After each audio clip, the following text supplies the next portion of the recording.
నేను నిన్ను పిలవలేదు, పోయి పడుకో అన్నాడు. వెళ్ళి పడుకున్నాడు. మళ్ళా రెండవసారి స్వరం వినబడ్డది, సమూయేలు అని. మళ్ళా ఏలీ దగ్గరికి వెళ్ళాడు. ఏంటండి మళ్ళా ఇక్కడ మనం ఆలోచన చేసినప్పుడు సమూయేలు ఏలీకి లోబడేవాడిగా ఉన్నాడు.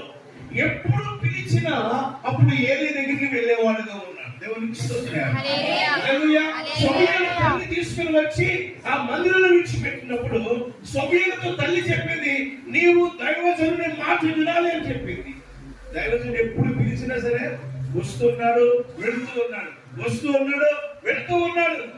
తర్వాత ఏలీ అంటే, ఈసారి నేను ఎవరైనా పిలిస్తే నీ దాసుడు ఆలకిస్తున్నాడు, సెలవివ్వు అని చెప్పు అన్నాడు. ఎందుకంటే ఏలీ గ్రహించాడు సమూయేలుని దేవుడు పిలుస్తున్నాడు అని. దేవునికి స్తోత్రం.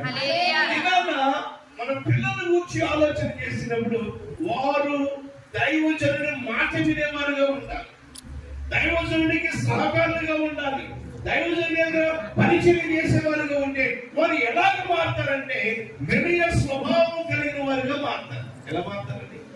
వినయ స్వభావం. కొంతమంది పిల్లలు మనం చూస్తున్నప్పుడు ఈ దినాల్లో వినయం లేదు.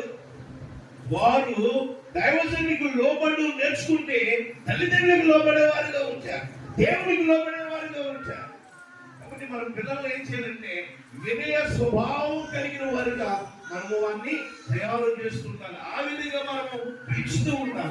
ఇప్పుడు చెప్పండి, వినయ స్వభావం అంటే ఏంటి? మొదటిది విధేయత. చెప్పండి, నేను చెప్పింది అర్థమవుతుందా లేదండి? నా భాష అర్థమవుతుందండి? నేను కొంచెం కాకినాడ దగ్గరలో ఉంటాను, కొంచెం మా యాస తేడాగా ఉండొచ్చు. ఉందా? అమూల్యం ఉంది కదా, మంచిది. ఇప్పుడు వినయ స్వభావంలో మొదటి పాయింట్ ఏంటండి? విధేయత కలిగి ఉంటారు. రెండవదిగా మనం చూసినప్పుడు దేవుని చిత్తమును ఆలోచన ఏంటి గ్రహించడానికి నీవు ఎలా ఉండాలంటే వినయ స్వభావం కలిగి ఉంటావు. యేసు ప్రభు వారు కానా అనే పెళ్లి మీదకి వెళ్ళారు. అందరూ తెలుస్తారు. పెళ్లి మీదకి పిలిచారు ప్రభువుని. పిలిచినప్పుడు అక్కడ ఏం జరిగింది? ద్రాక్షరసము అయిపోయింది. ఇప్పుడు ద్రాక్షరసం ఏం కావాలి? ఎక్కడి నుంచి తీసుకురావాలి? ద్రాక్షరసం తయారు చేయాలంటే ఒక 50 సంవత్సరాలు పడుతుందంట వాడు ఇచ్చే ద్రాక్షరసం. అప్పటికప్పుడు తయారయ్యేది కాదు. యేసుప్రభుడు అక్కడ ఉన్నారు, యేసుప్రభు తల్లి అక్కడ ఉంది, యేసుప్రభు శిష్యులు అక్కడ ఉన్నారు. ఆయన తల్లి అంటుంది ఆ పరిచారకులతో, ఆయన చెప్పున్నది మీరు చేయండి. దేవునికి స్తోత్రం. దేవుని చిత్తమును గ్రహించి దేవునికి లోబడే వారిగా ఉన్న